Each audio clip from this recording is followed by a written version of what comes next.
देखिए कलेक्टर साहब, और रणधीर सिंह जी कहलवाए हैं कि ये तो बस पेशगी मात्र है, अगर कहें तो अगले महीने और भिजवा दें। क्या नाम बताया आपने? जी रणधीर सिंह जी। नहीं, अपना। जी हमारा नाम फूलचंद जी। फूलचंद जी। फूलचंद जी, कल आपके रणधीर सिंह जी क्या कर रहे हैं? फ्री हैं, बिल्कुल फ्री हैं। कहिए तो कल डिनर रखवा देते हैं उनके फार्म हाउस पर, भाभी जी को लेते आइएगा। बस डिनर? अरे आपको से कहा शर्माना, अभी हुक्म कीजिए, जो चाहिए दे देंगे। अच्छा, जो कहिए। हाँ जी। लेकिन कल भी मुझे थोड़ा मुश्किल लग रहा है। काहे? क्योंकि कल जहां आपके रणधीर सिंह जी अपना डिनर करेंगे ना, वहां भाभी जी तो दूर, मेरा आना भी जरा मुश्किल हो जाएगा। क्योंकि कल आपके रणधीर सिंह जी अपना डिनर करेंगे जेल के लॉकअप में।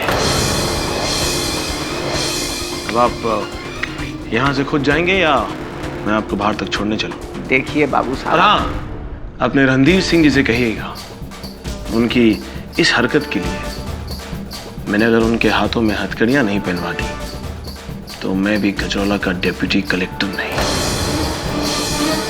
अच्छा, जय बात।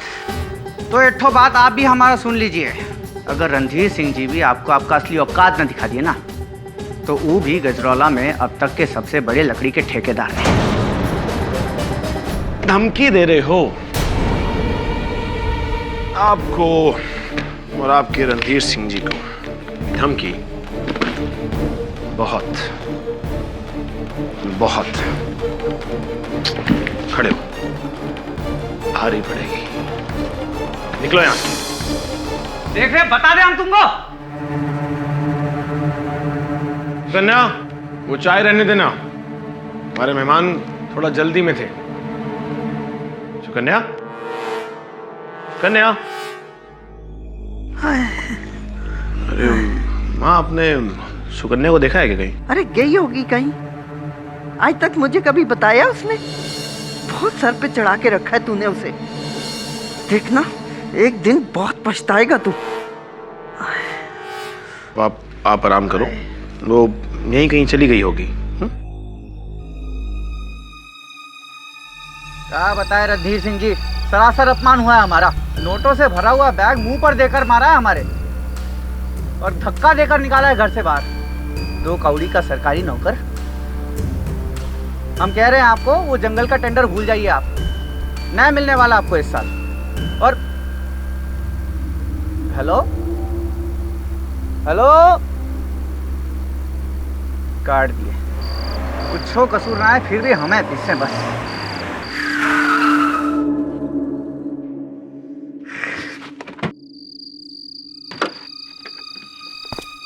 दिन खराब है आज। वो कलेक्टर, ये पत्थर, क्या क्या और दिखाओगे भगवान।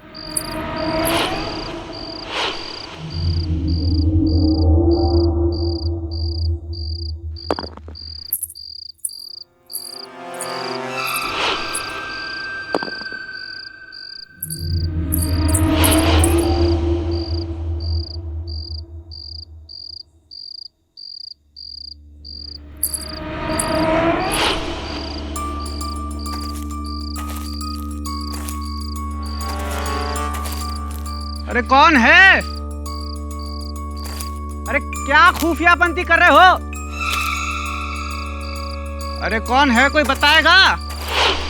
अरे सामने आओ ना, कौन है?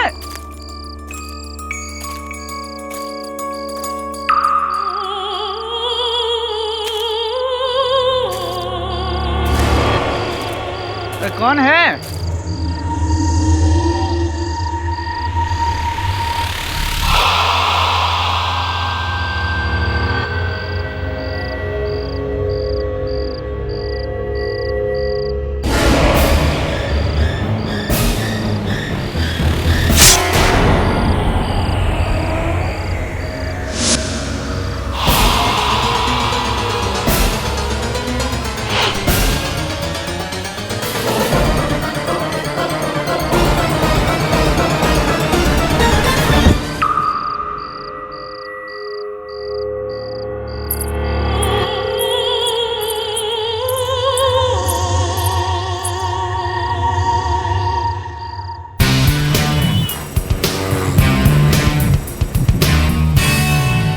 Amrish Goyal, deputy collector Gajraula. कहिए यहाँ कैसे आना हो? आज बस 2 महीने पहले मेरी वहाँ पोस्टिंग हुई थी। जब से मैं वहाँ गया हूँ तब से वहाँ के भ्रष्टाचार से ठीक तरह से लड़ भी नहीं पा रहा था कि मेरी बीवी सुकन्या, ये गजरौला के सबसे बड़े ठेकेदार रणधीर सिंह के आदमी फूलचंद की हत्या का आरोप लग गया उस पर। यहाँ से तो जान पड़ता है कि आपकी पत्नी एक गृहिणी है। ये हत्या का आरोप, हत्या कैसे की गई है? हथियार क्या था? मिस्टर केडी, ना ही कोई हथियार था और ना ही कोई औजार। हत्या की बजाय नाखूनों के वार बता रहे हैं। नाखून? भला नाखून से कोई किसी की हत्या कैसे कर सकता है? पुलिस का मानना यह है कि सुकन्या के नाखूनों में जहर था और जब वो फूलचंद के खून में मिले तो फूलचंद की मृत्यु हो गई, ऐसा पुलिस बता रही है। नाखूनों में जहर कैसे हो सकता है? आम नाखूनों में जहर नहीं होता, पर क्या शांत क्यों हो गया? बोलिए। मिस्टर केडी, कभी आपने विष कन्याओं के बारे में सुना है या कहीं पढ़ा है?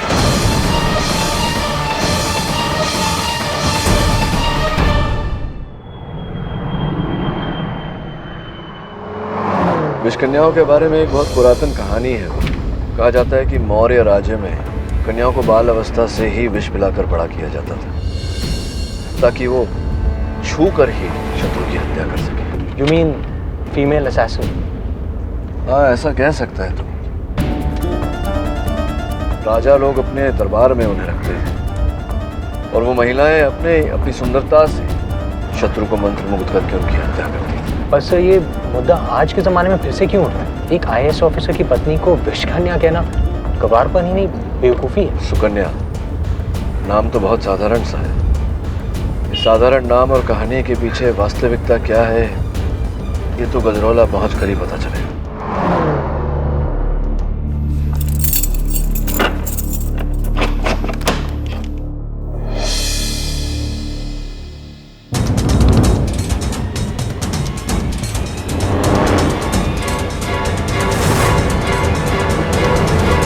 मेरा नाम केडी पाठक है, आपका वकील हूं मैं।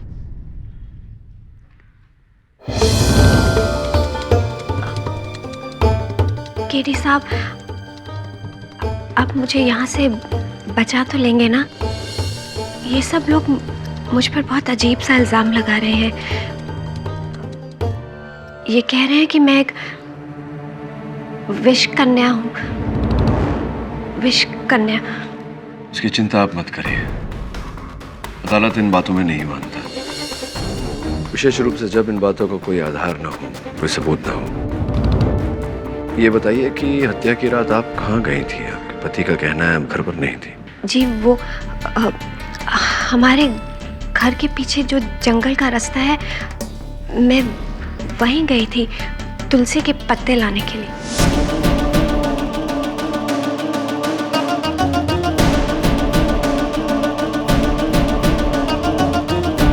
तुलसी के पत्ते? इतनी रात गए? हाँ, वो पूजा बहुत सुबह सुबह होती है ना, तो उसी के लिए मुझे पत्ते चाहिए थे। काफी समय लग गया आपको पत्ते इकट्ठा करने में, आधे घंटे से ज्यादा। हम इस इलाके में नए हैं ना, इसलिए मैं जंगल से रास्ता भटक कर कहीं और ही निकल गई और फिर वापसी का रास्ता पूछते पूछते मुझे देर हो गई। कहीं आपको तो मुझ पर शक नहीं है ना? मैं सिर्फ सत्य जानने आया था आपसे, बाकी देखते हैं अदालत में क्या होता है।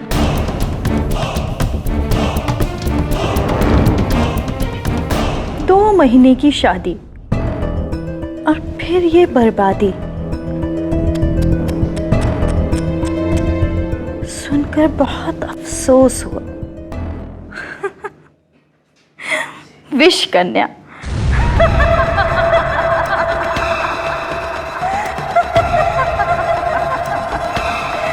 विष कन्या।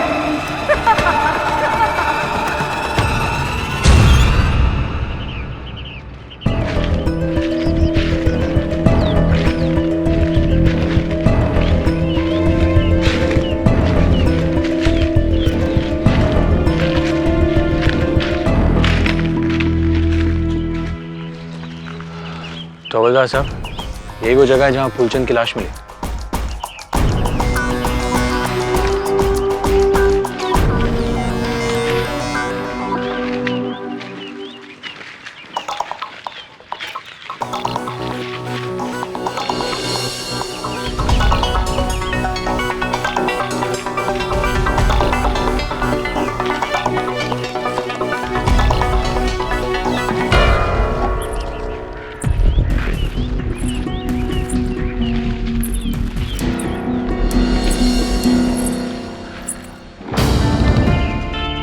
अभी कुछ सुना तुमने? खनकने की आवाज।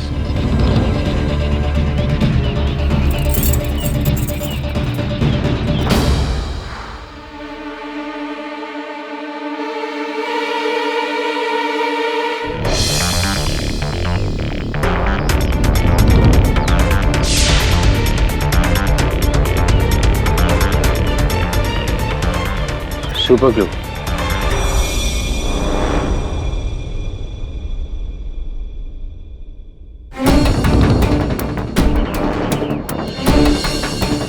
प्रिया थिएटर। यहाँ प्रिया थिएटर है क्या?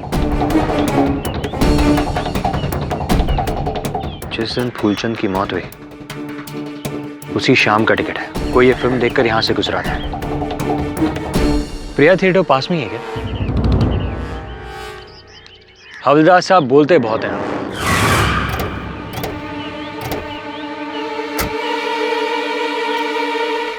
गजरौला में पाठक सर और आपका स्वागत है वरुण जी। मैं रणधीर सिंह, यहाँ का छोटा मोटा एक ठेकेदार हूँ। ओह, तो फूलचंद जिनकी मौत हुई। यहाँ दुर्भाग्य से वो मेरा ही मैनेजर था। बेमौत मारा गया बेचारा उस विश्व कन्या के चक्कर में।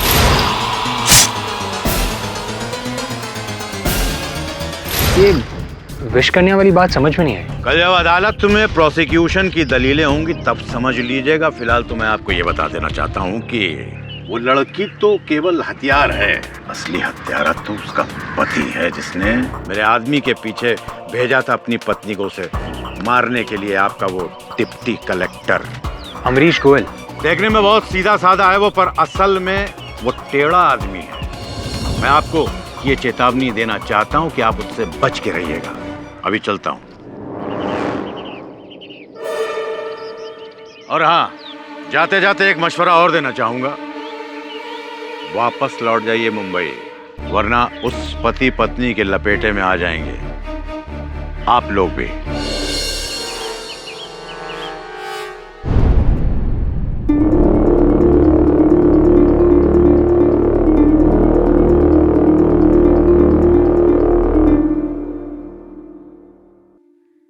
जिस दिन तू सुकन्या को ब्याह कर इस घर में लाया था, मैं उसी दिन समझ गई थी कि इस लड़की के कदम बहुत मनहूस हैं।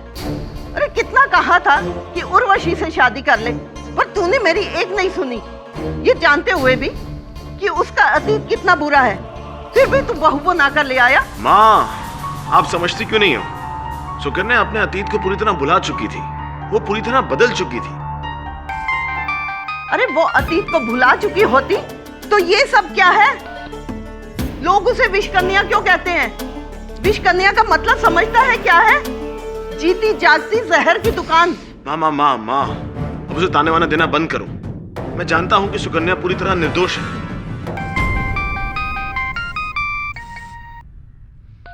मैं तुम्हें थोड़ी देर में फोन करता हूँ। ओके।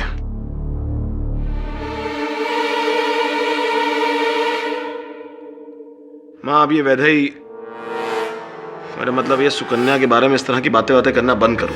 मैं जानती हूँ कि सुकन्या ने तुझ पर जादू किया हुआ है, तभी तू किसी की नहीं सुनता। देखना एक दिन जरूर पछताएगा। रुको। क्यों? ये क्या कर रही हो? खांसी की दवा पी रही हूँ। माँ, ये खांसी की दवा नहीं है, ये जहर है। माँ, जहर यहाँ कैसे आया?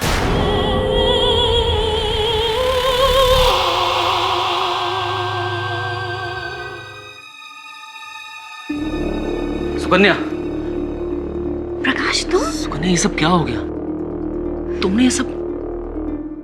चिंता मत करो, सब ठीक हो जाएगा। मैं आ गया हूं ना। मैं हूं तुम्हारे साथ, ठीक है?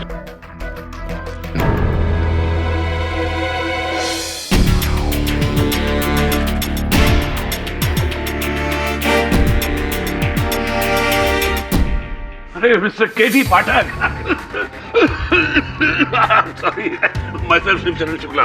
नमस्कार शुक्ला जी, आपको तो बहुत बुरी खांसी, कुछ लेते क्यों नहीं? ये तो मामूली है, लेकिन ये केस मामूली नहीं है।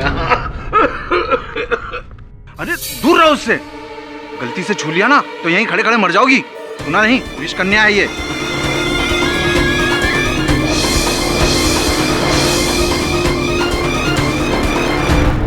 माय लॉर्ड, मैं सॉरी,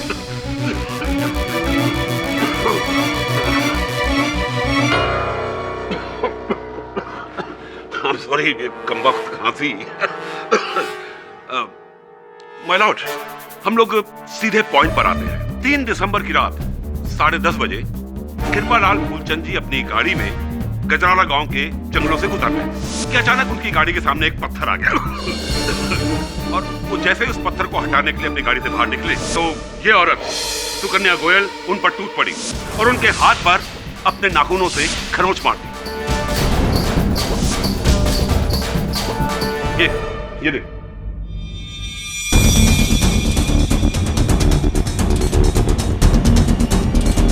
माय लॉर्ड, उसके 10 सेकंड बाद ही मिस्टर फूलचंद गिरकर ढेर हो गए और मौत का कारण उनके शरीर में भारी मात्रा में जहर का पाया जाता। और जहर भी कौन सा? डेंड्रोटॉक्सिन, जो अक्सर बिच्छू और सांप में पाया जाता है। ये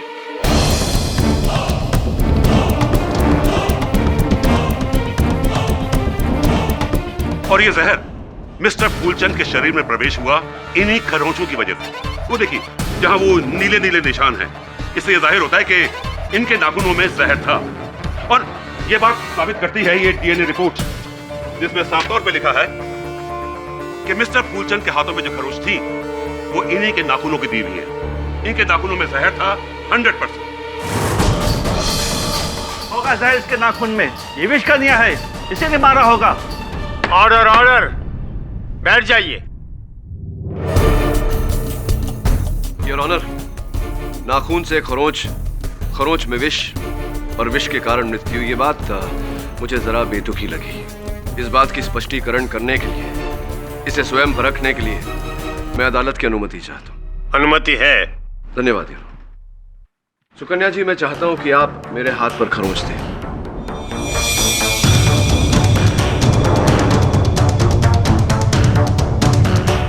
मिस्टर पाठक, क्या कर रहे हो ये? मिस्टर पाठक, आप समझ रहे ना आप क्या करने वाले? पूरी तरह से समझ रहा हूँ शुक्ला जी। तो प्रतिपक्ष हो, इतना तो विश्वास मुझे अपने मुवक्किल पर होगा ही। योर ऑनर, आप चिंता न करें, चिंता मत करिए, ये करना आवश्यक है। खरोंच दीजिए।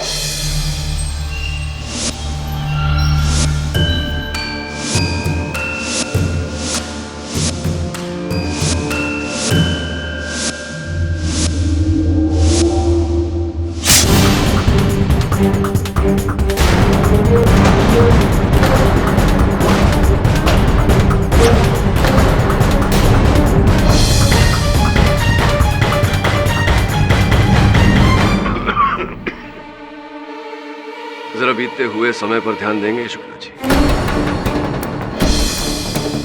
5 सेकंड,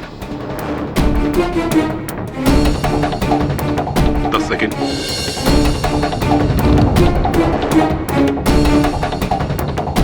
15, 20, 25, 30, 25, 30। योर ऑनर, मुझे अपने आप पर कोई विष का, वो क्या कहा था आपने, डेंड्रोटॉक्सिन, ऐसे कोई पदार्थ का असर होता हुआ महसूस नहीं कर पा रहा हूँ मैं। बस हल्की सी जलन है हाथों में और कुछ नहीं। वो इसलिए क्योंकि इसने अपने नाखून अभी जहर में डुबोए नहीं है। अच्छा, तब डुबोए थे? 100%। देखा था आपने? ये विष कन्या है, इससे व्याख्या के अनुसार अपना जहर उगलती है, इसलिए अदालत में अपना असली रूप नहीं दिखा रही। ऑर्डर ऑर्डर, अगर कोई और अदालत में बीच में बोला तो उसे बाहर कर दिया जाएगा। योर ऑनर, मैं इस विषैले विषय की ओर नहीं जाना चाह रहा था, परंतु यहाँ अदालत में हर कोई विष कन्या कहकर इन्हें बुला रहा है। मैं अनुरोध करता हूँ अदालत से कि आप यहाँ उपस्थित हर एक व्यक्ति को सावधान करें कि ऐसे अंधविश्वास में मानना न केवल हानिकारक है बल्कि संविधान के विरुद्ध भी। पाठक जी, असल में क्या है कि अंधविश्वास में भी विश्वास जुड़ा होता है, और इन लोगों का इस औरत को विष कन्या मानने में विश्वास करना इसके अतीत से जुड़ा है।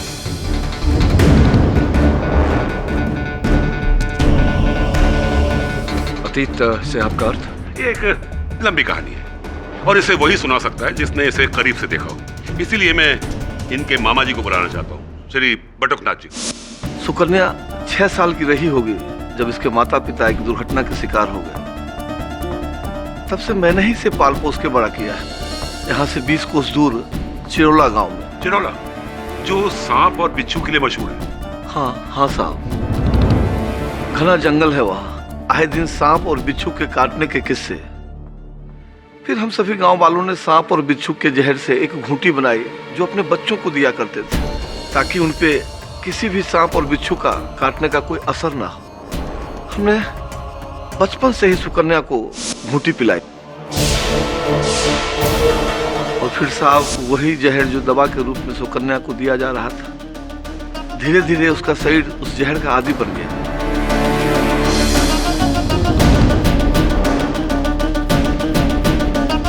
और जैसे ही वो बड़ी हुई उस जहर का असर खत्म होता चला गया।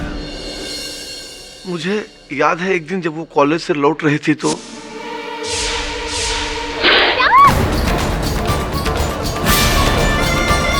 सांप? सुकन्या जल्दी से डॉक्टर के पास। नहीं, रहने दे, ठीक हो जाएगा। पर सांप ने काटा है। मैंने कहा ना कुछ नहीं होगा, इस जहर का मुझ पर कोई असर नहीं होता, ठीक हो जाएगा। चल। फिर साहब 2 दिन में उसका घाव भर गया। फिर आज तक सुकन्या को कोई भी जहर का असर कभी नहीं हुआ।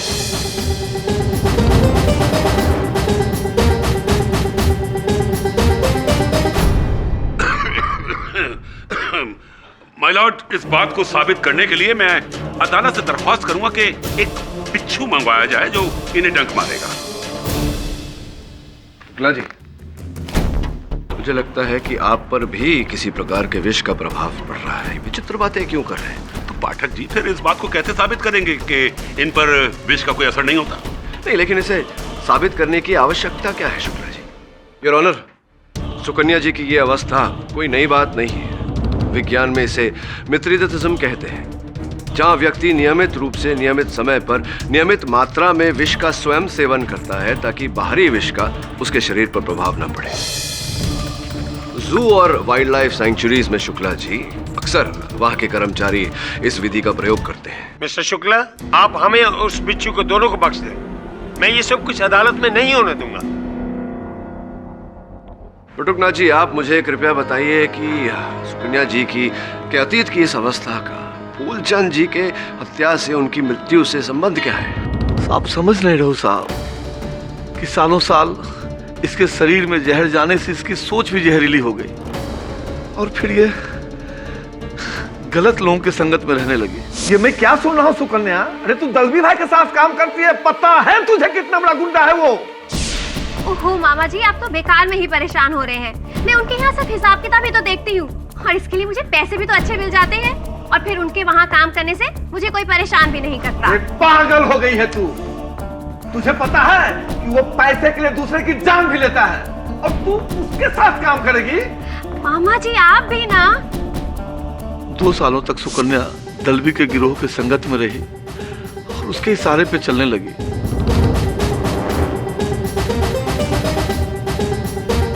दलवी के पकड़े जाने पर जो सुकन्या पर केस चला उस पर कुछ साबित नहीं हो सका।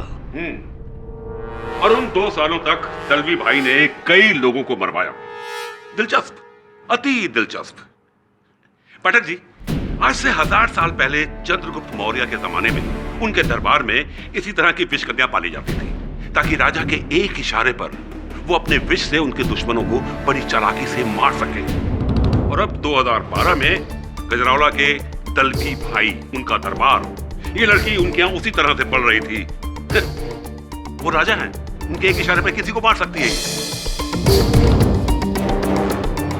युग नया है पर तरीका वही पुराना, दुश्मन की मौत।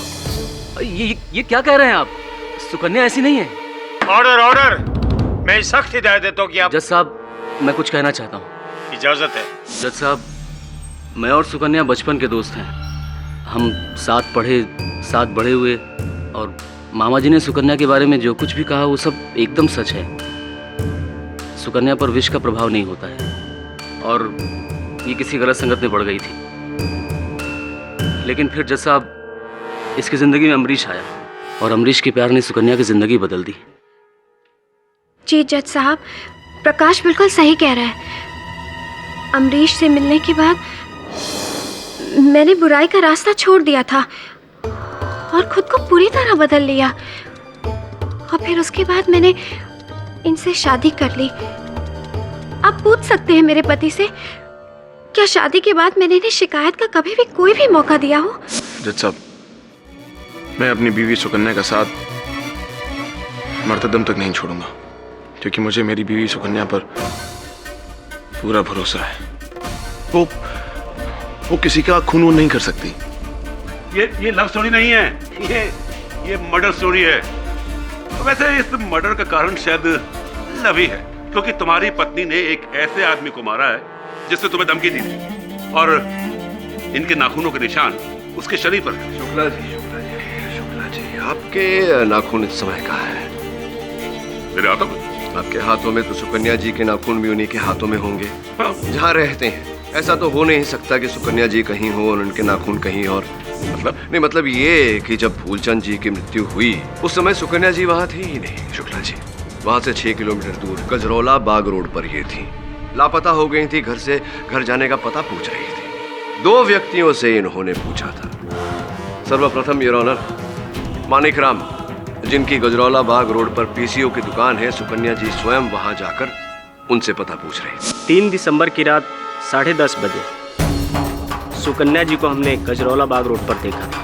हमारी पीसीओ की दुकान पर आई थी और वहां से अपने घर का पता पूछ रही थी।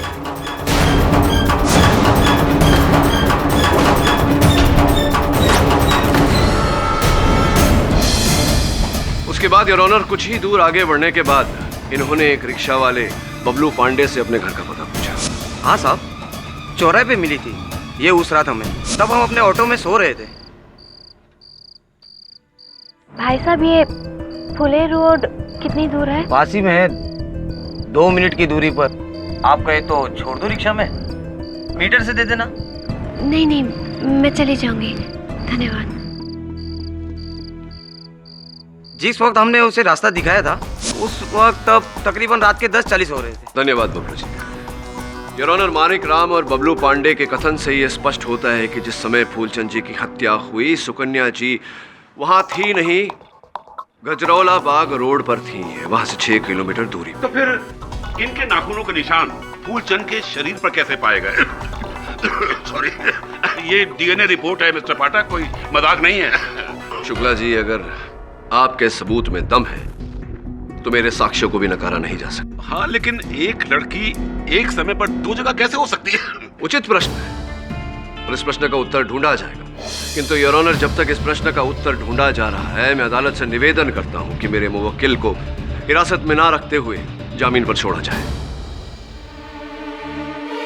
माना कि पुलिस के पास मिसेस सुकन्या गोयल के खिलाफ काफी गहरे सबूत हैं, मगर केडी पाठक के दोनों गवाहों की बातों को भी नजरअंदाज नहीं किया जा सकता। इसलिए ये अदालत मिसेस सुकन्या गोयल को 10,500 के एवज जमानत देती है। लेकिन तब तक आप गजरौला छोड़कर कहीं नहीं जा सकती। जी sir. The court is adjourned for today.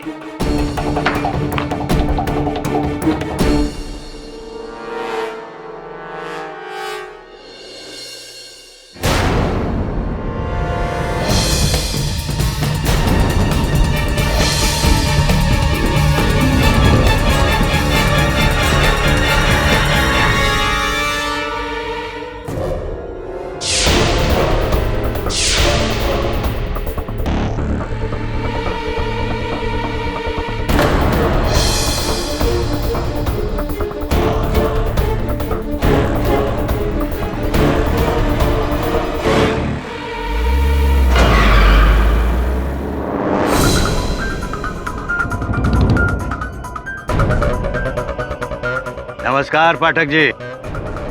Randhir Singh, ठेकेदार। लगता है सच्चाई अपनी आंखों से देखे बगैर आपको यकीन नहीं हो रहा। आइए बैठिए।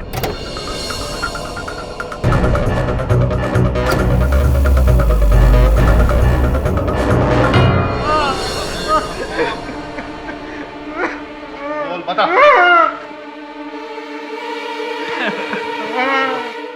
पाठक जी देखिए, ये हो रहा है सत्य का प्रचार। जी हाँ भाई, बोले कुछ। हाँ बॉस, बोल रहा है बिल्कुल पोपट की तरह। ये बोल रहे मुंह खोल। साहब हमें माफ कर दो साहब। हमने अदालत में झूठी गवाही दी थी कि उस रात सुकन्या जी को हमने गजरौला बाग रोड पर देखा था।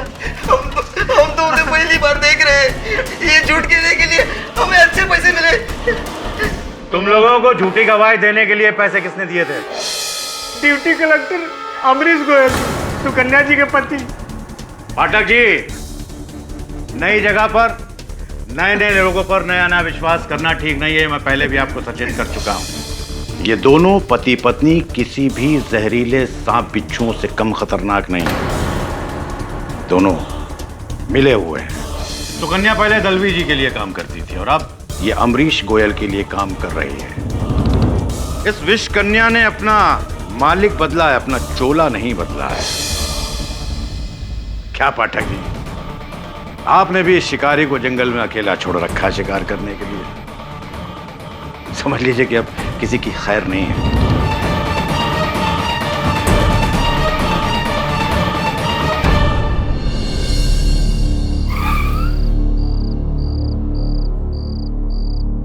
तुम जाओ।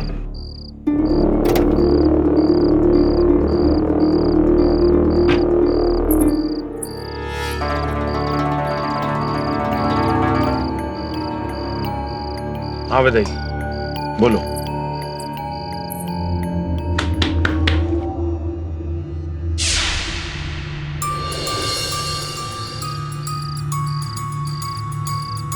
सुकन्या, बेटा तू इतनी रात को? क्या मैं अंदर आ सकती हूँ मामा जी? सर, इतना बड़ा धोखा। अगर उसे नकली गवाही खरीदनी थी तो फिर उसने आपको क्यों बुलाया? किसी भी वकील को रख लेता। रणधीर सिंह सही है सर। ये अमरीश जितना जमीन के बाहर है उतना ही जमीन के अंदर। शायद तू ठीक कह रहा है, लेकिन यही बात मैं अमरीश के मुंह से सुनना चाहता हूँ।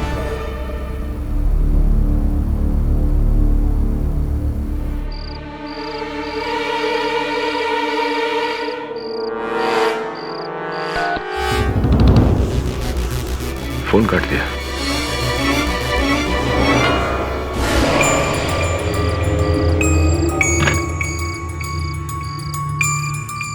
काम हुआ?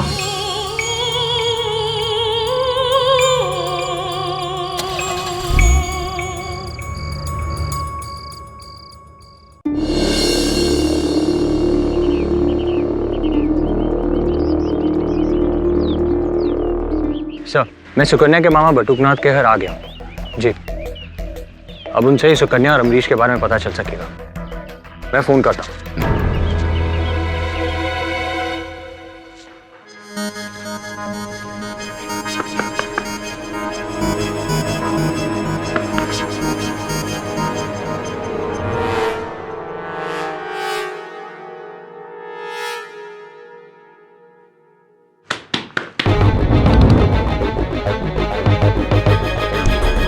बटुकनाथ जी,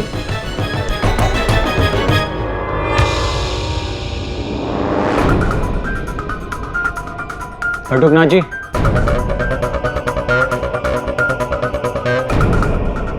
बटुकनाथ जी,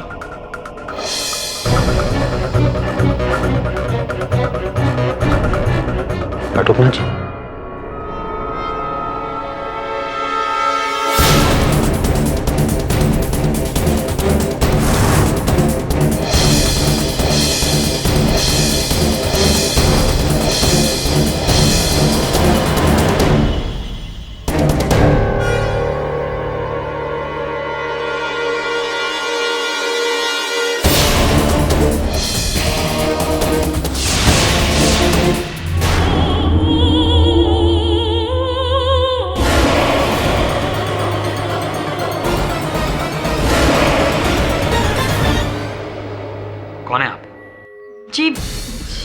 मैं वैदेही, अमरीश की दोस्त। बटुकनाथ जी को क्या हुआ है? इनको किसने मारा? यही सवाल अगर मैं आपसे पूछूं तो आप यहाँ सुकन्या के मामा के घर क्या कर रही हैं? जी वो मैं बटुकनाथ जी से मिलने आई थी, सुकन्या के बारे में जानकारी लेने के लिए, उसकी असलियत जानने के लिए।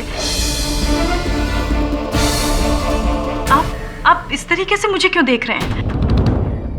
मैं तो यहाँ अभी आई हूँ, मैंने इन्हें कुछ भी नहीं किया। और इनकी मौत तो जहर से हुई है, मेरे पास कोई जहर ही नहीं है। आपको कैसे पता कि इनकी मौत जहर से हुई है?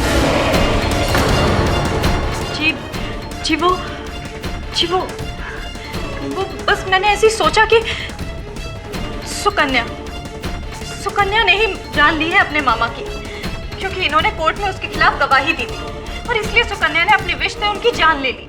What nonsense! यही सच है। आपको पता है कल रात सुकन्या इनसे यहाँ मिलने आई। किस लिए? बदला लेने के लिए। आप लोगों को ये क्यों नहीं समझ में आता कि आपके मिस्टर पाठक ने एक विष कन्या का केस अपने हाथ में लिया है? मिस्टर पाठक अगर सुकन्या को बेल नहीं दिलाते तो आज ये आदमी यहाँ जिंदा होता। आप चाहे तो अमरीश से पूछ सकते हैं, वो खुद सुकन्या को यहाँ लेकर आया था।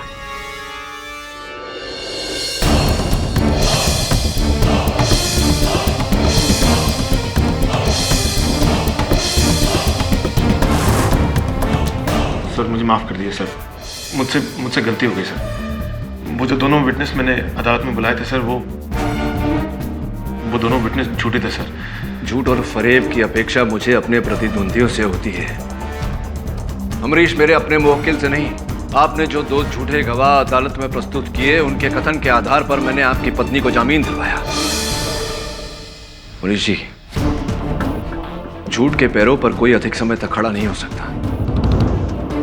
मैंने निर्णय लिया है कि आपका केस छोड़कर मुंबई लौट जाऊंगा। नहीं सर प्लीज।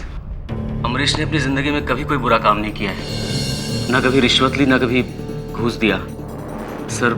इसीलिए तो रणधीर से दुश्मन बन गया है इसका। कि नहीं सर, जो कुछ भी हुआ है, अमरीश ने जो कुछ भी किया है सब मेरे कहने पर किया है। मैंने इससे कहा था कि मेरे पास दो ऐसे आदमी हैं जो सुकन्या के पक्ष में अदालत में गवाही दे सकते हैं, जिससे कि सुकन्या बच जाएगी। सर सारा कसूर मेरा है, अमरीश ने कुछ नहीं किया। अमरीश ने तो बस कसूर किसी का भी हो, इस बात का प्रभाव इस केस पर पड़ चुका है। अब अदालत कभी नहीं मानेगी कि सुकन्या घटनास्थल पर नहीं थी। कल रात आप और सुकन्या उनके मामा बटुकनाथ जी के यहाँ से थे। हाँ, उसी बिना पे तो फिर एक बार पुलिस ने सुकन्या को गिरफ्तार कर लिया, लेकिन वो वहां से उनसे बात करने के लिए गई थी, किसी का खून करने के लिए नहीं। हाँ सर, और मारती भी तो कैसे? पुलिस का कहना है कि बटुकनाथ जी की हत्या उन्हीं नाखून से हुई है। बस डीएनए रिपोर्ट की प्रतीक्षा है। मुझे अचंभा नहीं होगा अगर वो रिपोर्ट सुकन्या से मेल खा गई तो। जो भी हो, ये आप जाने, आपका नया वकील जाने।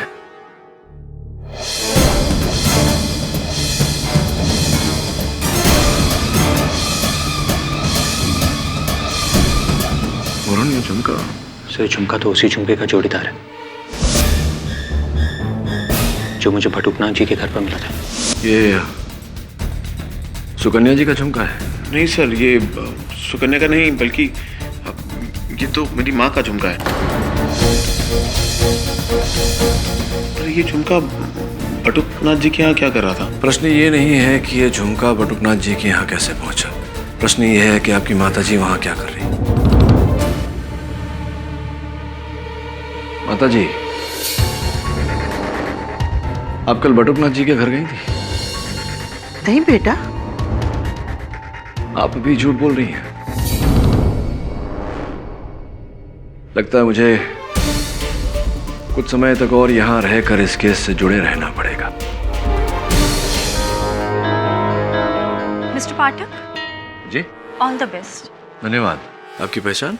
वैदेही, अमरीश की दोस्त। अच्छा, वही जिनकी भेंट मेरे सहायक वरुण से हुई थी, बटुकनाथ जी के घर।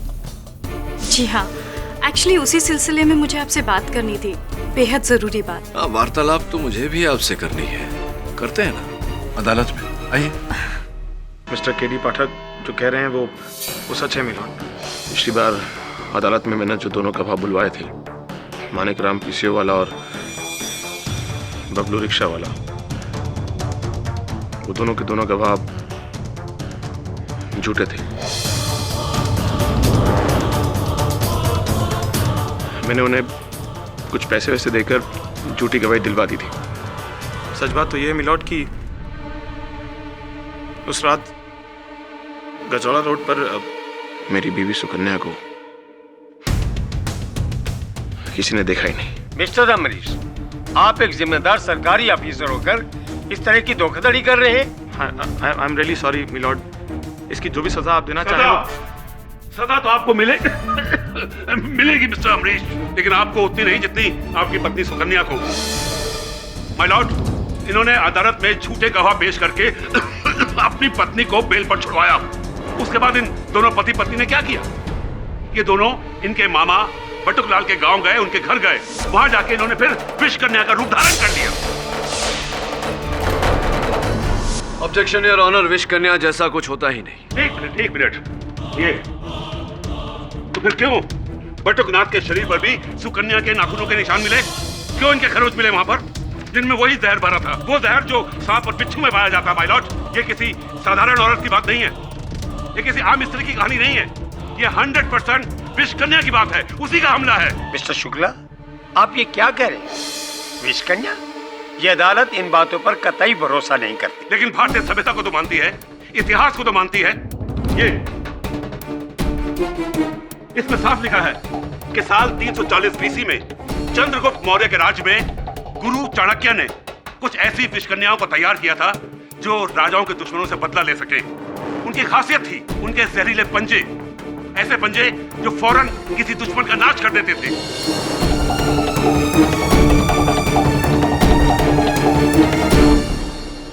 शुक्ला जी, ये सब ऐतिहासिक किताबों की बात नहीं है।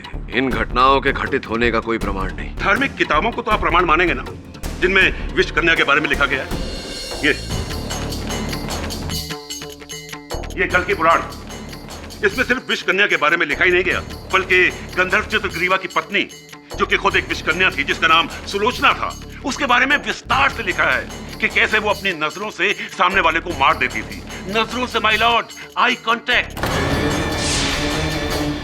शुक्ला जी, मेरे मानने या ना मानने से कुछ नहीं होता।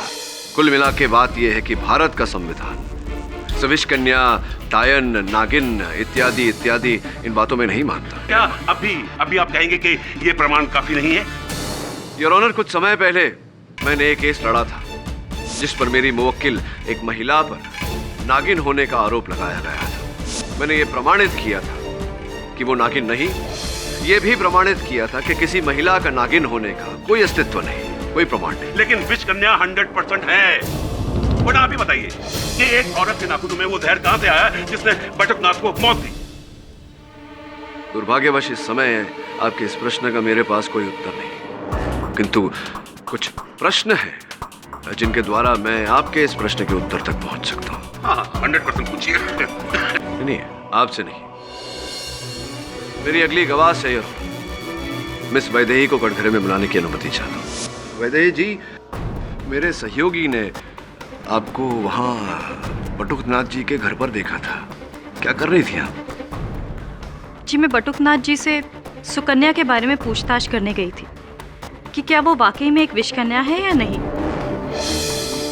पर क्यों पूछताछ कर रही थी आप सुकन्या जी के बारे में? इस केस से क्या लेना देना है आपका? जी, मेरा इस केस से कुछ लेना देना नहीं है। तो? पर हाँ, मेरा अमरीश से जरूर लेना देना है। मैं अमरीश से प्यार करती हूँ।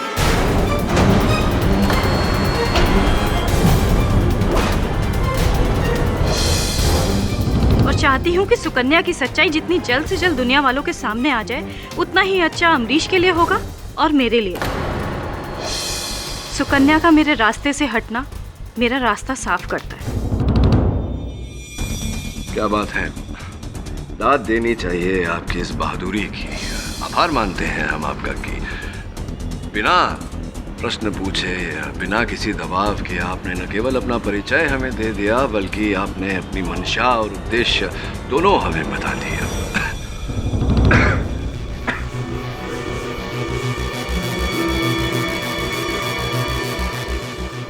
क्षमा क्षमा, लेकिन आपको लगता नहीं वैदेही जी कि ये जो आपने सत्य बोला है ये आपके विरुद्ध जा सकता है? क्यों? क्योंकि आपको ऐसा लगता है कि मैंने सुकन्या को फंसाने के लिए वो दोनों खून किए ताकि मैं अमरीश को पा सकूं। देखिए, अब ये मैंने नहीं कहा, ये आपने स्वयं कहा है। देखिए, मैं इतना बेझिझक सच इसलिए कह रही हूँ क्योंकि मुझे किसी बात का डर नहीं है। किसी को प्यार करना कोई जुर्म नहीं है। मैंने कब कहा कि प्यार करना जुर्म है? बल्कि प्रेम भाव फैलाना तो अच्छी बात है, लेकिन असफल प्यार को पाने के लिए किसी की हत्या करना ये तो जुर्म है। ये ऐसा होते हुए हमने देखा है पहले, अनगिनत केसेस हैं। तो सबूत पेश कीजिए ना कि मैंने ही वो दोनों कत्ल किए हैं। दुर्भाग्यवश मिस वैदेही, इस समय मेरे पास इस बात का कोई साक्ष्य नहीं है। हो सकता है उनके पास हो कोई सबूत, जो व्यक्ति वहां उपस्थित थी। मेरी अगली गवाह, योर ऑनर, अमरीश गोयल की माताजी श्री गिरिजा गोयल। मैंने कहा ना, मैं उस रात बटुकनाथ के घर पर नहीं गई थी। गिरिजा जी, अगर आप बटुकनाथ जी के घर नहीं गई थी तो आपका ये झुमका बटुकनाथ जी के घर कैसे आया? बताइए, क्या ये स्वयं वहाँ चलकर गया था? इसका वहाँ पाया जाना इस बात का साक्ष्य है कि आप गई थी। आप अभी भी मानने को अगर राजी नहीं है तो क्या हम उस रिक्शा वाले को बुलाएं जिनकी रिक्शा में बैठकर आप वहाँ गई थी? बुलाएं उनको। नहीं नहीं जी, मैं गई थी उस रात बटुकनाथ के घर पे, अमरीश और सुकन्या का पीछा करते हुए।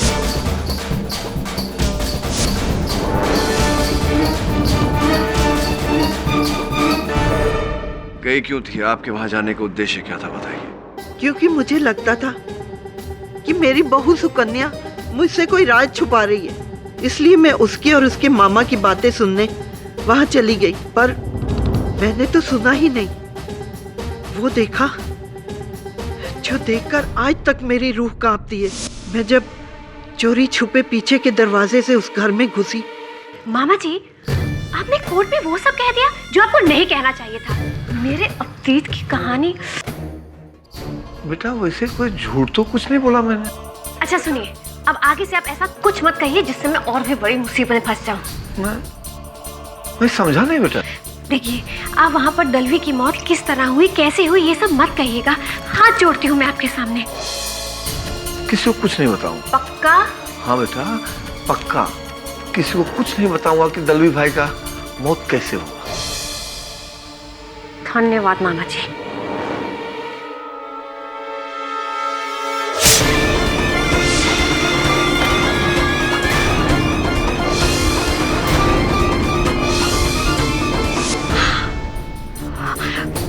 माँ जी, ये आप क्या कह रही हैं?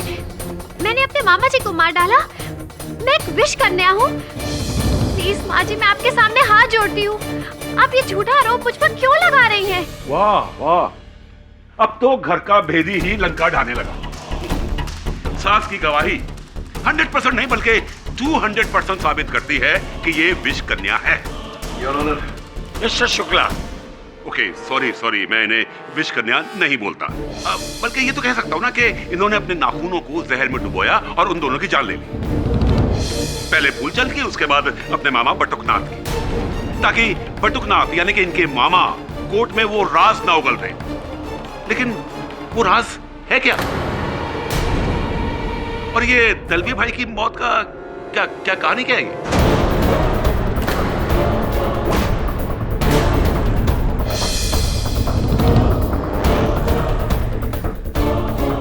सुकन्या, अदालत को बताइए सच क्या है। दलवी भाई की मृत्यु का ये कौन सा राज है जो आप केवल अपने मामा तक सीमित रखना चाहती थी? वो जी सर, वो दलवी भाई की मौत मामा जी के फार्म हाउस पर हुई थी 6 महीने पहले। लेकिन बहुत कम लोग जानते हैं कि उनकी मौत जहर की वजह से हुई थी। वो दरअसल उन्हें एक सांप ने पैर पर काट लिया था। सांप ने नहीं, तुमने मारा उन्हें। नहीं, मैंने उन्हें नहीं मारा। मैं जानती थी कि अगर ये बात अदालत में खुलेगी तो आप सब लोग यही मानेंगे कि मैंने ही दलवी भाई का खून किया है। मैं एक विश कन्या थी और आज भी एक विश कन्या हूँ। इसीलिए, सिर्फ इसीलिए मैंने मामा जी के सामने हाथ जोड़कर उनसे विनती की थी कि वो अदालत में इस बारे में किसी को कुछ ना कहे। लेकिन सच्चाई तो ये है कि ना मैंने दलवी भाई को मारा है और ना ही फूलचंद जी को। तो फिर तुम्हारे नाखूनों पर उनके खरोंचों के निशान कैसे हैं? कैसे? बोलो कैसे?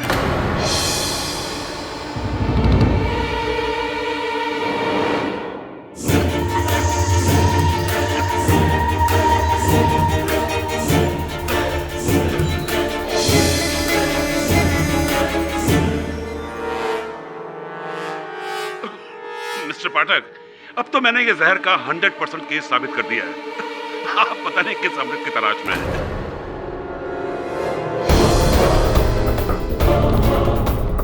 मिस्टर पाठक,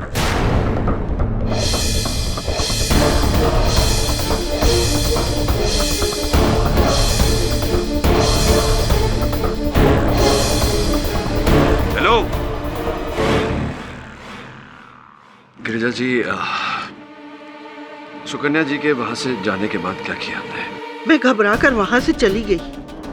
कि ये आपका झुमका कब गिरा वहां पर? पता नहीं, मैं जब वहां से जा रही थी गिर गया होगा। देखिए, ये आपका झुमका वहां गिरा, ये जरा विचित्र बात लग रही है मुझे गिरिजा की। घटना स्थल पर ऐसे अचानक आपके झुमके का पाया जाना, आपके कान से ही गिरा, आपको पता ही नहीं चला। आप कहना क्या चाहते हैं? मिस्टर पाठक, अरे उन्होंने एक आदमी को अपने सामने मरते हुए देखा है।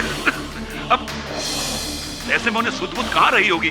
अब भागते हुए वहां से उनका झुमका गिरा या हार गिरा, क्या फर्क पड़ता है? बात ये नहीं।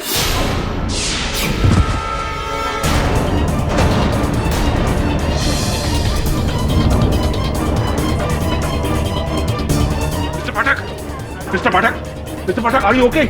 Mister Pathak, are you okay? Mister Pathak, कहीं ये इस खरोंच की वजह से तो आपकी हालत नहीं हुई?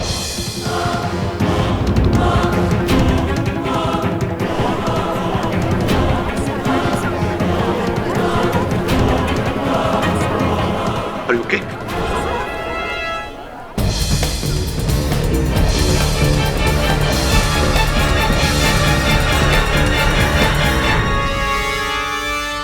ये क्लियर केस ऑफ पॉइजनिंग है मिस्टर पाठक।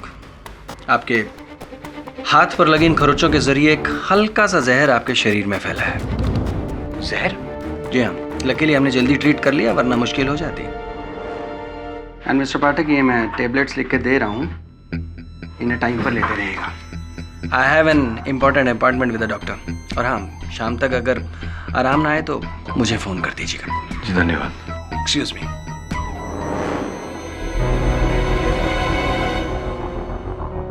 सब क्या भी वही सोच रहे हैं जो मैं सोच रहा हूँ? ये तो तेरी सोच पे निर्भर करता है कि तू क्या सोच रहा है। क्या सोच रहे थे? भरी अदालत में आपके साथ पर सुकन्या ने खरोच मारी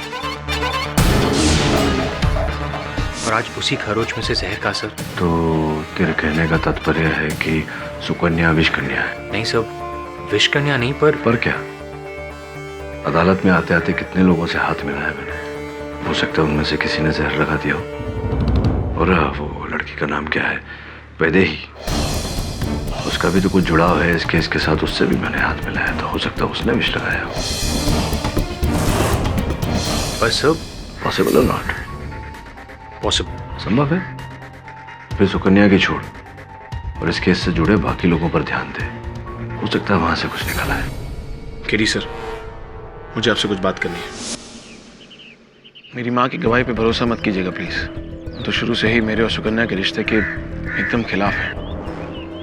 उनका बस चलता तो मेरे और सुकन्या का रिश्ता कब का टूट जाता। तो आपके कहने का तात्पर्य ये है कि आपकी माताजी ने जानबूझकर सुकन्या को विष कन्या कहा ताकि इस आरोप में सुकन्या को दंड मिल जाए और मुझे उससे छुटकारा मिल जाए। गिरी सर, वो आपका शक था ना कि मेरी माँ अपना झुमका जानबूझ के वहाँ छोड़ाई है, वो बेबुनियाद नहीं था सर। क्योंकि वो तो चाहती हैं कि उनकी मौजूदगी वहाँ साबित हो जाए और वो खुलेआम अदालत के सामने सुकन्या के खिलाफ बयान दे सके। अमरीश जी, माना कि आपको अपनी माताजी पर संदेह है, आपकी माताजी सुकन्या को आपसे दूर करने का प्रयत्न कर रही थी, लेकिन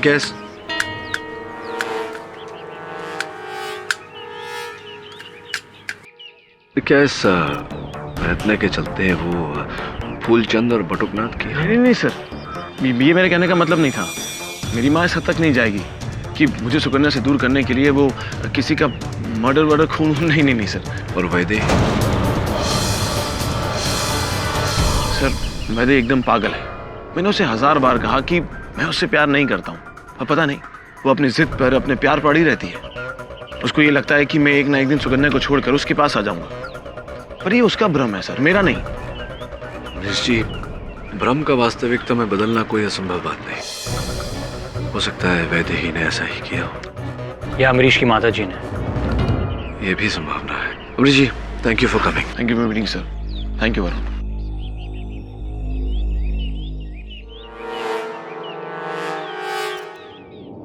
अरे नमस्कार कलेक्टर साहब। अरे आइए, आज हमारी गाड़ी में आ जाइए। आपको घर भी छोड़ देंगे और रास्ते में कुछ बातें भी कर लेंगे।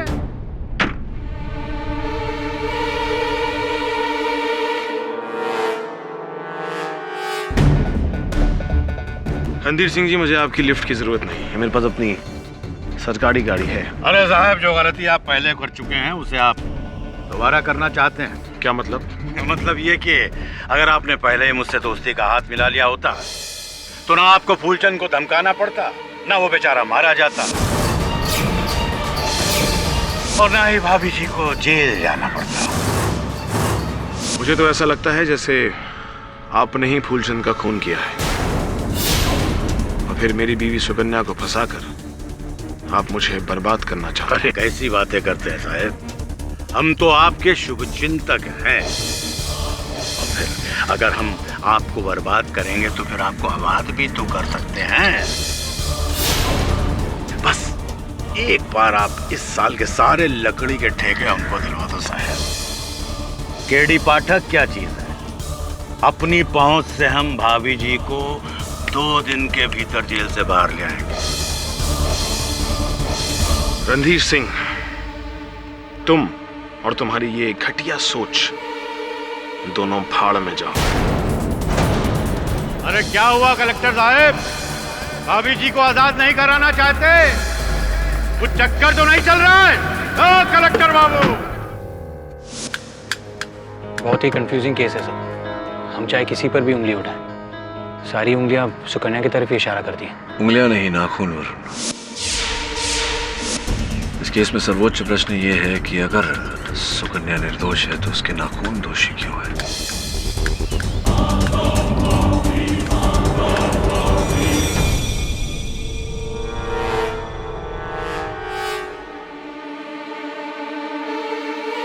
माँ, क्या हुआ है?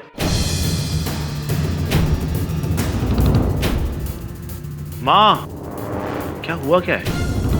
बेटा, बालों के तेल के लिए बहू की अलमारी खोली, देख वो क्या है।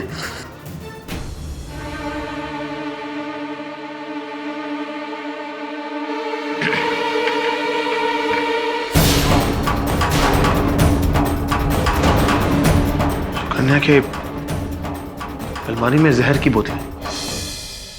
नहीं अमरीश, मुझे लगता है ये बॉटल्स किसी ने जानबूझ कर रखी है सुकन्या को फंसाने के लिए। झूठ। अमरीश बेटा, मेरी बात मान, यही है तेरी पत्नी की खुफिया खुराक, और तू समझता मैं उसकी दुश्मन हूँ? अरे अभी भी वक्त है, छोड़ दे उसे। अरे छोड़ दे, भूल जा इस केस को, वरना अपनी जहर से वो तुझे भी मार डालेगी।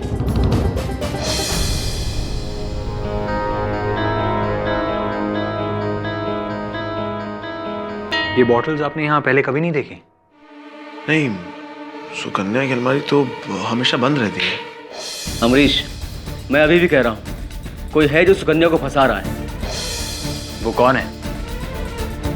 ये तो तब पता चलेगा जब इन बॉटल्स की फिंगरप्रिंट जांच होगी। माय लॉर्ड, इसमें उंगलियों के नहीं बल्कि नाखूनों के निशान है। वही डीएनए टेस्ट सुकन्या का।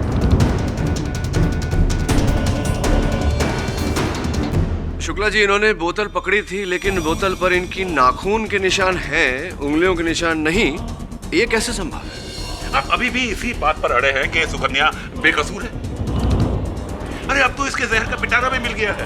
इस बोतल में वही जहर है जिसे पीकर इसने अपने शरीर में विष भरा है। नहीं, मेरा यकीन करिए, मैं बिल्कुल नहीं जानती कि ये जहर की बोतल मेरे कमरे में कैसे आई। बस करो, मत झूठ बोलो और अपनी असलियत बता दो सबको। जहरीली और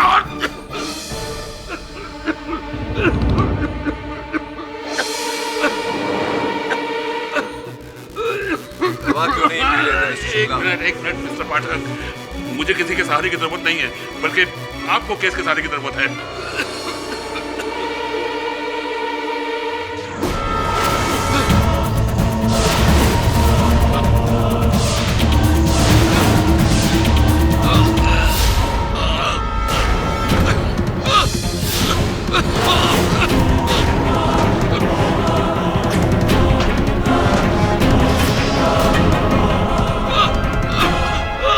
Shukla ji, call an ambulance please. Shukla जी,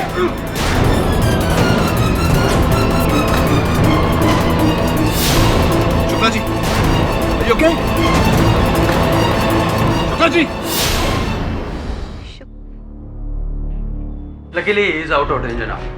थोड़ी देर और हो गई होती तो मिस्टर शुक्ला को गहरी पॉइजनिंग हो जाती, उनकी जान जा सकती थी। डॉक्टर साहब, ये जहर जो था, जी हाँ, वही डेंट्रोटॉक्सिन जो किसी ने प्रोसिक्यूटर शुक्ला की खांसी की दवा में मिलाया था। मिलाया नहीं, छुआ। हाँ केडी साहब, याद है आपको पिछली अदालत में शुक्ला जी के हाथ से उनकी खांसी की दवाई की बोतल छूट रही थी और जाकर गिरी थी सुकन्या के पैरों के पास। फिर सुकन्या ने उस बोतल को उठाकर शुक्ला जी को वापस कर दिया था। बस वहीं उस विषकन्या ने अपना काम दिखा दिया। महज उसके छूने भर से उस बोतल में भरी हुई दवा को उसने जहर बना दिया। ये आप क्या कह रहे हैं रणधीर सिंह जी? वही जो सच है, पर अफसोस आप लोगों की आंखों पर तो आधुनिकता का काला चश्मा चढ़ा हुआ है, जो ना इतिहास देखता है और ना पुराण। गौर कीजिए केडी साहब, सबसे पहले फूलचंद के लाश पर सुकन्या के नाखूनों के निशान पाए जाते हैं और फिर उसके बाद बटुकनाथ जी की लाश पर भी वही नाखूनों के निशान मिलते हैं और फिर आपके हाथों पर सुकन्या के बनाए हुए नाखूनों के खरोंचों में जहर का फैलना। और अब ये सब जमाने से सुनते चले आ रहे हैं कि कानून अंधा होता है, पर इतना अंधा होता है आज हमने अपनी आंखों से देख लिया है। ठीक है, मैं चलता हूं।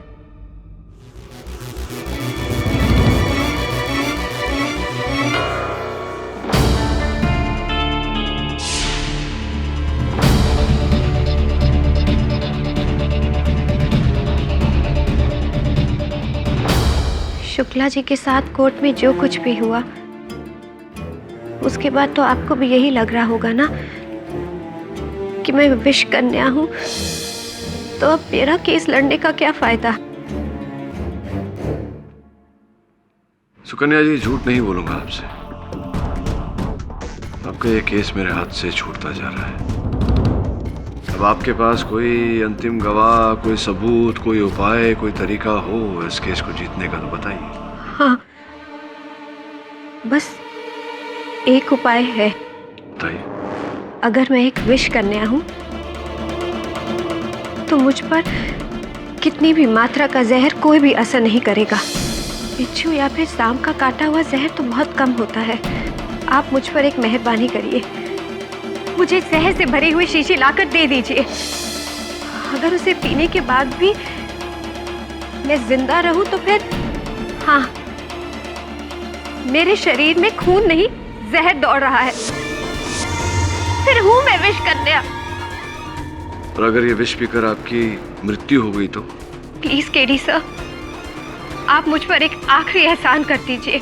मुझे जहर से भरी हुई शीशी लाकर दे दीजिए और फिर उसे पीकर मुझे मर जाने दीजिए। मेरी मौत ही मेरी बेगुनाही का सबूत बन सकती है। अद्भुत बात है सुकन्या जी, मांगा भी तो क्या।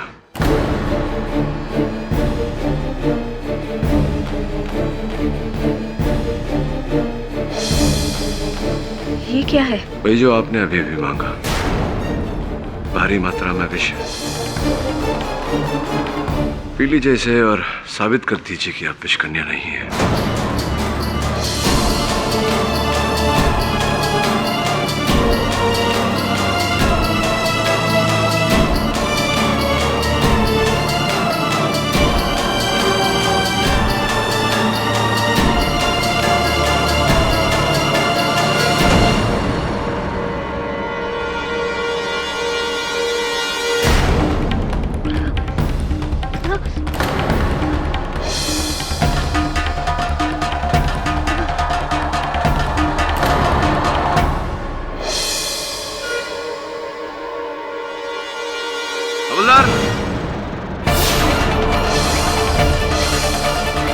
क्या हुआ इन्हें? हेलो, उठो। क्या हुआ तुम्हें? हेलो, उठो।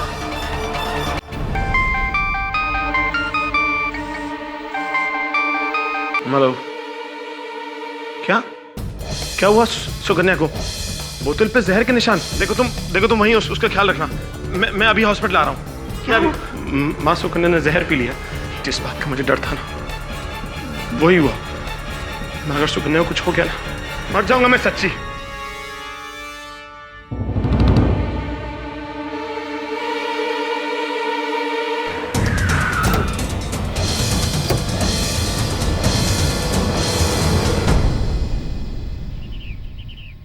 ये आप अलंकरण कर रहे हैं झाड़ियों का? जी साहब, मैं समझा नहीं साहब। नहीं मतलब कटन कर रहे हैं ना? नहीं समझा साहब। अरे भाई, काट रहे हो, छांट रहे हो ना झाड़ियों को। ओह हाँ, ऐसे बोले ना साहब। हाँ साहब, काट रहे हैं। हाँ, तो इसके जो कटे हुए अंश हैं वहाँ नीचे जमा क्यों कर रहे हैं? साहब, ये जो कटे हुए पत्ते हैं ना, इसको सुखाकर खाद बनाते साहब, इसीलिए। अच्छा, तो अर्थात किसी वस्तु को काट दी जाए, उसको फिर से उपयोग में लाया जा सकता है। हाँ साहब। धन्यवाद कर्नल महोदय। सब किससे बातें कर रहा था? अमरीश का फोन आया सर। सुकन्या जेल में बेहोश हो गई है। तो उसकी चिंता मत कर, कल तक होश आ जाएगा उसे, उसकी आंखें खुल जाएंगी और बाकी सबकी भी। समय कुछ समझा नहीं। समझना तो पड़ेगा पर कल इस केस की सुनवाई और हमारे पास केवल आज की रात है इस विषैले विषय को सुलझाने के लिए। माय लॉर्ड, आप भले ही मुझे अंधविश्वासी कहें, पर मेरे लिए ये औरत एक विष कन्या ही है। इसके छूने से मेरे खांसी की दवाई की बोतल में जहर भर गया। वो तो मेरे कुछ कर्म अच्छे हैं जो मैं बच गया, वरना अगर इसका बस चलता तो मैं 100% लुढ़क जाता।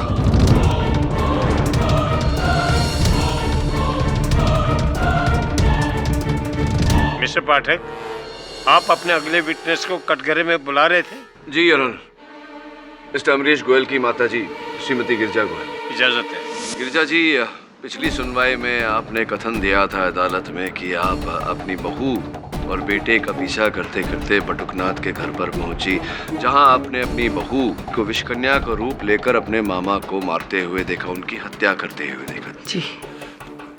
ये बताइए कि अगर ऐसा है तो आप इकलौती गवाह हैं जिन्होंने सुकन्या जी को विषकन्या के रूप में देखा। क्या मैं सही कह रहा हूँ? जी। क्या आप जानती है कि मेरे ही दिए हुए जहर की शीशी कल लॉकअप में सुकन्या जी पी गई थी? क्या आपने सुकन्या को जहर दिया? लेकिन क्यों?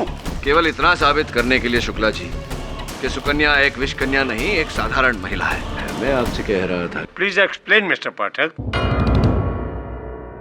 योर ऑनर, वास्तव में जो शीशी मैंने सुकन्या जी को पीने दी थी उसमें डेंड्रोटॉक्सिन या अन्य कोई विष नहीं था, सामान्य बेहोशी की दवा थी जिसे पीकर ये कुछ घंटों तक बेहोश हो जाती। आपकी इस अजीब हरकत की वजह? क्षमा चाहता हूँ योर ऑनर, विचित्र परिस्थितियों में विचित्र मार्ग अपनाने पड़ते हैं उन परिस्थितियों से बाहर निकलने के। जैसा कि इन पर आरोप लगाया गया है कि ये विषकन्या है, तो डेंड्रोटॉक्सिन या अन्य कोई विष अगर भारी मात्रा में भी इन्हें दी जाए, अगर ये पी लें तो उसका कोई असर नहीं होना चाहिए इन पर। किंतु जरा सी सामान्य सी बेहोशी की दवा इन पर इतना बुरा असर कर गई, इसका अर्थ ये होता है योर ऑनर कि इनका शरीर किसी सामान्य व्यक्ति की तरह ही है, ये विषकन्या नहीं है।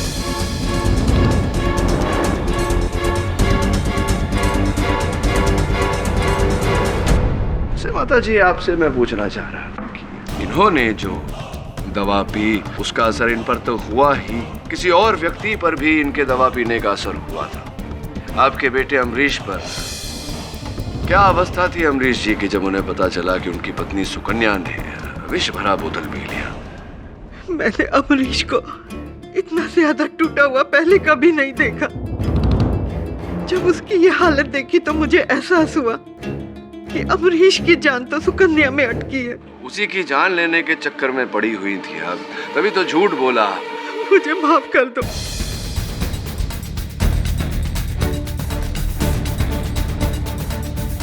मैंने झूठ कहा था। हाँ, मैं गई थी बटुकनाथ के घर पर सुकन्या का पीछा करते हुए, पर मैंने उसे उनका खून करते हुए नहीं देखा।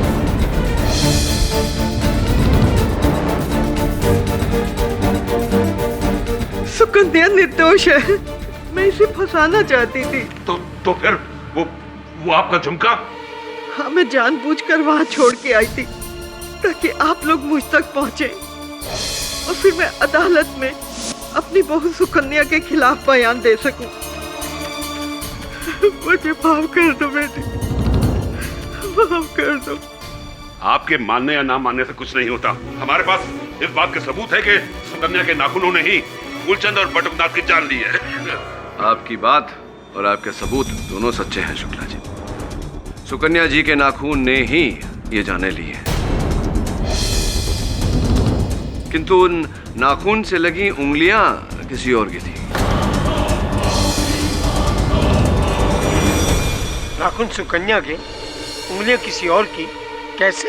योर ऑनर, सर हमने देखा है औरतें अपने नाखून लंबे कर लेती हैं, फिर उन्हें जड़ से काट देती हैं, वो नाखून डस्टबिन में फेंक देती हैं। उन नाखूनों का अलग अलग तरह से प्रयोग किया जाता है। मैं समझाता हूँ यार, मैं विस्तार में समझाता हूँ। सुकन्या जी, क्या आप बताएंगी अदालत को कि कितने समय से आप किस आयु से इतने लंबे नाखून रख रही हैं? जी, शुरू से ही। और क्या अक्सर प्राय ही आप अपने नाखून पूरे के पूरे काट देती हैं? नहीं, बस हल्का सा मैनिक्योर करती हूँ। जरा सोच कर बताइए, पिछली बार कब आपने अपने ये लंबे लंबे नाखून पूरे जड़ से काटे थे?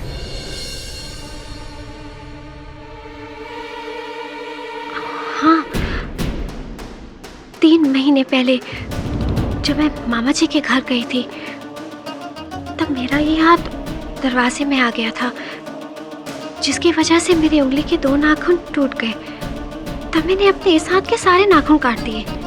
तो जो नाखून टूट गए थे और बाकी के नाखून जो आपने काटे, क्या किया आपने उनका? हाँ, उस दिन मुझसे मिले प्रकाश आया था, तब मैं इन कटे हुए नाखूनों को पेपर में फोल्ड करके फेंकने जा रही थी।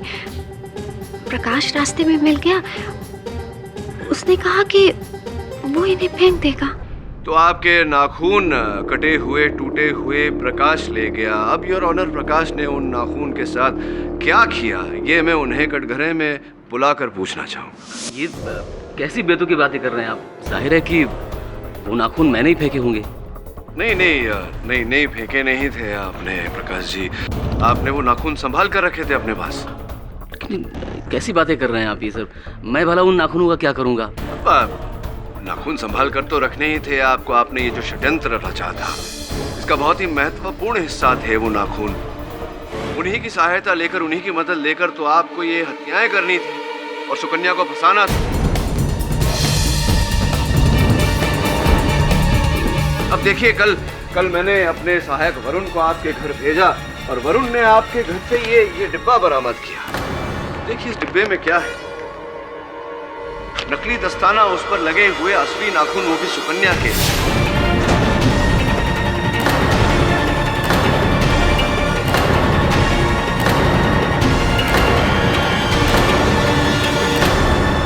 ये ना कहना कि ये नाखून सुकन्या के नहीं, क्योंकि हमने इनका डीएनए मैच करवाया है प्रकाश जी, और ये मैच हो चुके हैं सुकन्या के साथ। ये बताइए कि ये नकली दस्ताने जिस पर असली नाखून लगे हैं सुकन्या के, ये आपके घर में क्या कर रहे थे?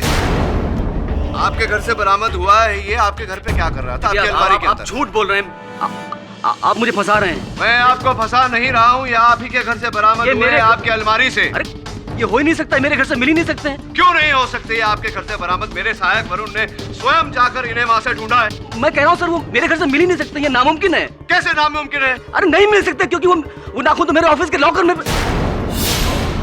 ऑफिस के लॉकर में थे?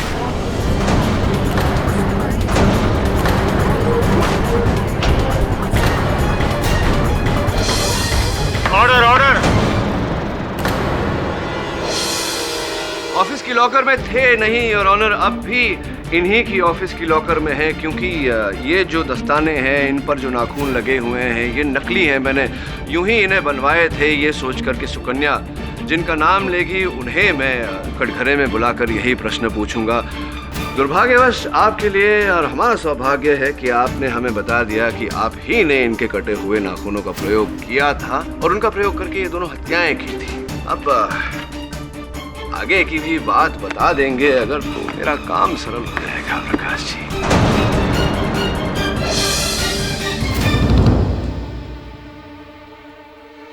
सुकन्या को मैं बचपन से ही प्यार करता था, मन ही मन, लेकिन सुकन्या ने कभी मुझे नहीं चाहा। उसने कभी नहीं समझा मेरे प्यार को।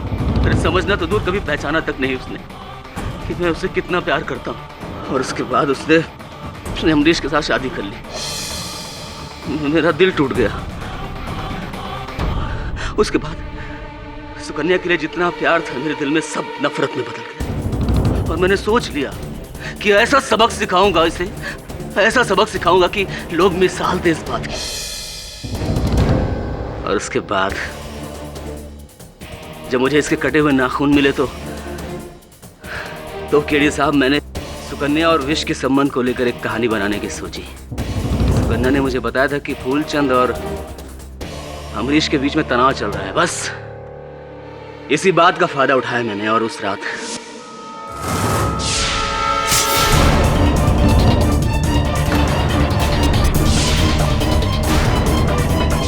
फूलचंद को मार डाला।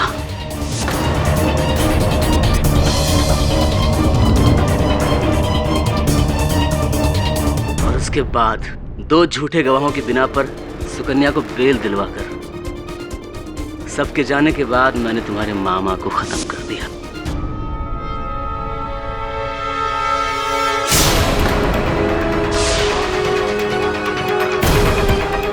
ताकि तुम्हारे विष कन्या होने में किसी को संदेह न रहे। एक और बात मैं स्पष्ट करना चाहूंगा कि ये मेरे हाथों में जो विष फैला था वो कैसे हो गया? केडी साहब, उस दिन जब आप अमरीश के घर आए थे और मैंने आपको जाने से रोका था, तो उस दिन मेरे हाथ में कॉटन था और उस कॉटन में जहर था, डेंड्रोटॉक्सिन, जो मैंने आपको रोकने के बहाने आपके हाथ में लगा दिया। और वो मेरी खांसी की दवाई की बोतल पे। उस दिन जब मैंने सुकन्या को आपकी बोतल उठाते देखा, तो अगले दिन अदालत से पहले, ठीक पहले, मैंने आपके टेबल पर आकर आपकी बोतल बदल दी।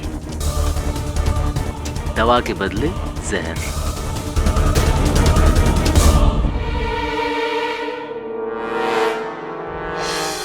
ये सब कुछ मेरी वजह से हुआ है।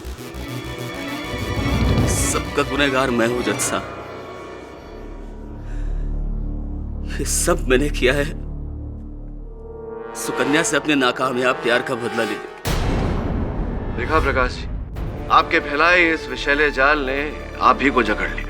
ऐसा ही होता है अक्सर, क्योंकि सबसे विषैला विष, सबसे खतरनाक विष सांप, बिच्छू, बोतलों, नाखूनों में नहीं, यहाँ मनुष्य के दिमाग में होता है। डिफेंस प्रेस चलाना। ये अदालत प्रकाश कुमार को फूलचंद यादव और बटुकनाथ की हत्याकांड के लिए दोषी पाते हुए फौरन गिरफ्तार करने का हुक्म देती है और श्रीमती सुकन्या गोयल को हर आरोप में बेगुनाह पाते हुए बाइज्जत बरी करती है। The case is closed.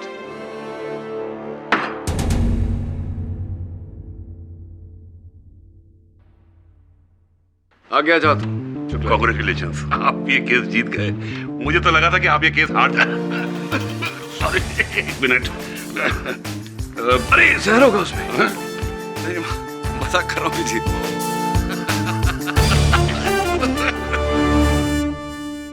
और भी दिलचस्प कहानी देखने के लिए हमारे चैनल को सब्सक्राइब करें और बेल आइकॉन दबाना न भूलें।